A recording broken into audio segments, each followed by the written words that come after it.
Nibiki vyo kwambuki wabuze umuntu wabayiki Naguti mamburu. hey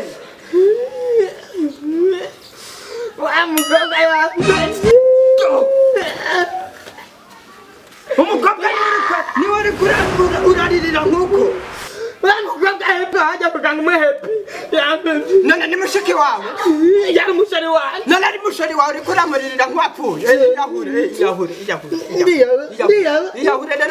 nimba tubona kari nibyo bigukita kumenga uri kijiju uturumbura amaso nk'inzoka yicira Nana uraza munwa. Nibisa yamutwaye. none yamutwa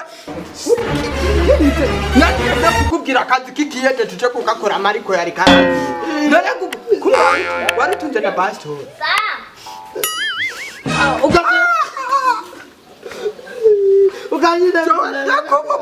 nakubona reka jura kuyabo wavuze ngo ninde yamutwaye Fizo.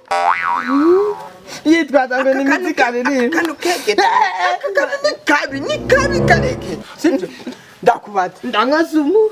okay nimba ubona kari byo byaseriye ingo gotume Nana nuwe. umva rero ndakubwira nimba Fizo yamutwaye sibyo yamutwaye kubera iki ni umusitari arazwi nawe rero yiga amahera sibyo yiga amahera umukobwa azoguhiga sibyo apana kuguma wigira nk'inze abakobwa baruzuye Aga ngoma ni ikibazo cyane.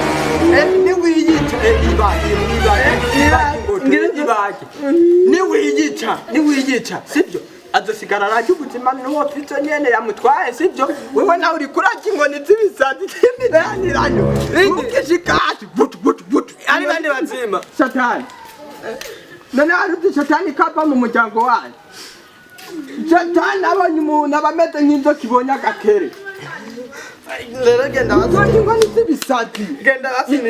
iyahure Nakare na oya kwanza nimba ubona ko aribyo byaseriye iyahure upfe abakobwa baruzuye bifesi yaravuze ati kandi bifesi bigenda ndamufana sasa kwa mia yaravuze ati urukobwa rukugaye ko rureke ni kwa satiri wapo urabona rero mende nibirize reka kwipira ndayicumise ikigari njapfa.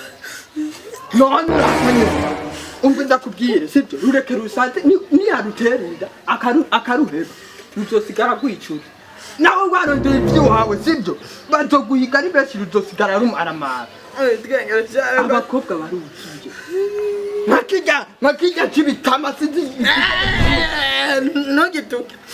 kubona amahirwe yawe karujya hejuru Ingoma. iyahure Genda rero izindi yawe urumbona renda. ushaka kwiga Genda imbere n'intwi.